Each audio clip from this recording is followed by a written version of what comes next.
नमस्कार मित्रांनो, इंडी आघाडीची बैठक सोमवारी 8 जूनला पार पडणार आहे. पण या बैठकीत सामील कोण होणार हा प्रश्न विचारला तर उत्तर शोधणं अवघड आहे. कदाचित उद्धव ठाकरे एकटेच या बैठकीत उपस्थित असतील. राहुल गांधींना साथ देणारे ते एकटेच असतील असं वाटतंय. अर्थात छोट्या छोट्या पक्षातले छोटे छोटे नेते कार्यक्रमाला येतीलही, पण इंडी आघाडी विखुरलेली दिसत आहे. आज तामिळनाडूमध्ये द्रमुक म्हणजे DMKनी हे घोषित केलं की 8 तारखेच्या बैठकीला आम्ही जाणार नाही आहोत. द्रमुक इंडी आघाडीच्या बैठकीत सहभागी होणार नाही आहे. याचं कारण काँग्रेसनी निवडणुकीनंतर सत्तेसाठी TVK पक्षाबाबत सोबत जाण्याचा निर्णय घेतला. DMKला सोडचिठ्ठी दिली आणि त्यामुळे आता काही इंडी आघाडीसोबत जाऊन काही मुद्दा नाही आहे, काही अर्थ नाही आहे. DMK हा सगळ्यात मोठा घटक पक्ष इंडी आघाडीतला आहे, कारण सगळ्यात जास्त जागा काँग्रेसच्या खालोखाल सगळ्यात जास्त जागा जर कुठल्या पक्षाकडे असतील तर त्या DMKमध्ये. तृणमूल काँग्रेस दुसरा एक मोठा पक्ष, पण त्यांची अवस्था बघा, त्यांची अवस्था उपाठांसारखी झाली. ममता बॅनर्जी कार्यक्रमाला जाऊ शकतील, परंतु त्यांचाच कार्यक्रम झाला आहे. त्यांच्या पक्षाच्या 2/3 आमदारांनी एका प्रकारे त्यांच्या नेतृत्वावर अविश्वास दाखवलेला आहे आणि त्यांच्या आणि त्यांचे भाचे अभिषेक बॅनर्जी यांच्या समर्थक असलेल्या आमदारांची संख्या जेमतेम 20ही नाही आहे.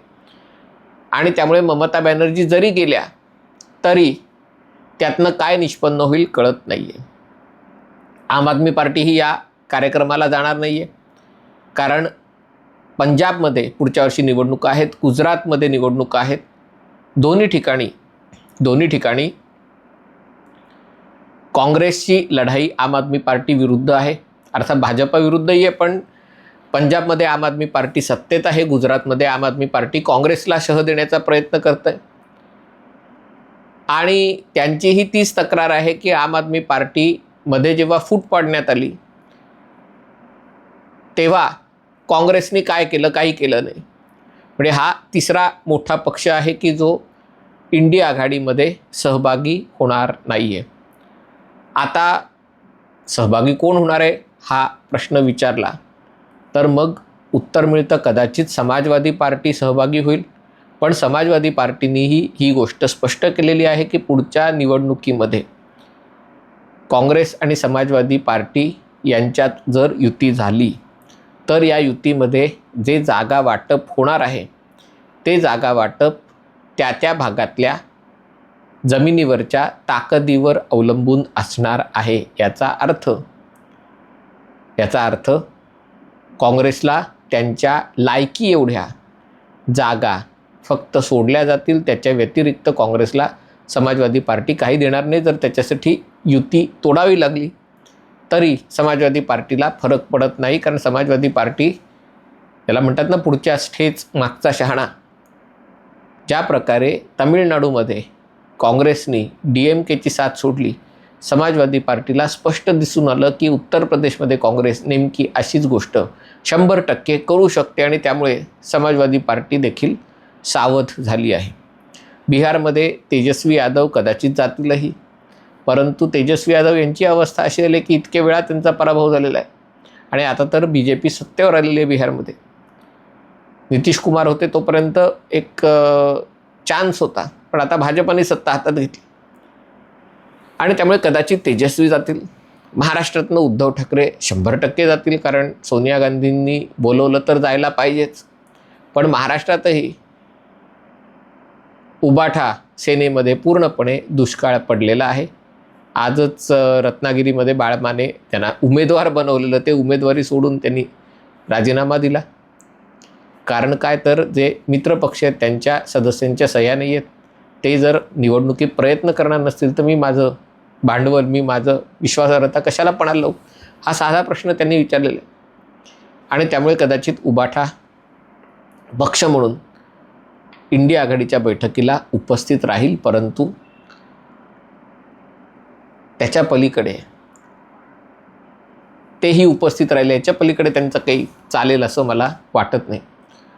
याच्यातनं काय दिसतंय बघा, लक्षात घ्या मित्रांनो, भाजपाला आणि मित्रपक्षांना मिळणारी मतं ही 50% ही नाही आहेत. लोकशाही व्यवस्थेमध्ये हे नेहमी होतं, तो त्याला पूर्ण बहुमत मिळतं, त्याला 50%हून जास्त मतं मिळतात असं नाही.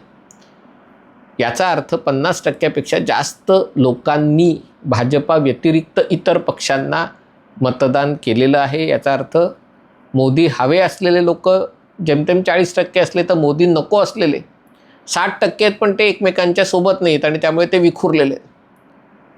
आणि असं असतानाही जर हे वातावरण देशाचे विरोधी पक्ष आपल्या बाजूनी वळवू शकत नसतील, तिसऱ्या टर्ममध्ये, म्हणजे पहिल्या टर्ममध्ये समजू शकतो की पहिल्यांदा सत्तेवर आलेल्या लोकांच्या अपेक्षा, दुसरी टर्म झाली, तिसरी टर्ममध्ये, कारण सरकार कितीही चांगलं काम करत असलं तरी लोकांना कंटाळा येतो काही, म्हणजे काहीतरी चला आपण रुची पालट नवीन सरकार बघूया, नवीन काय आहे ते बघूया. पण तेही जर होत नसेल तर याचा अर्थ विरोधी पक्षांच्या अस्तित्वासमोर हा प्रश्न आहे. पण याबाबत आत्मचिंतन करण्याच्या ऐवजी राहुल गांधी आरोप करत आहेत की मोदी सरकार देशामध्ये हुकुमशाही लादण्याचा प्रयत्न करत आहे, विरोधी पक्षांना पूर्णपणे हद्दपार करून एकाधिकारशाही आणण्याचा प्रयत्न करत आहे. आता याच्यावर हसावं का रडावं हेही कळत नाही. याचं कारण विरोधी पक्षांची आज जी अवस्था आहे त्याला सर्वस्वी ते जबाबदार आहेत. विचारधारा प्रत्येक पक्षाला असणं आवश्यक आहे. ही वस्तुस्थिती आहे की दैनंदिन आयुष्यात विचारधारेची लढाई सातत्याने लढता येत नाही. अनेकदा व्यावहारिक गोष्टींचा त्याच्यामध्ये अंतर्भाव करावा लागतो. डाव्या पक्षांना थोडं उजवीकडे वळावं लागतं, उजव्या पक्षांना थोडं डावीकडे वळावं लागतं.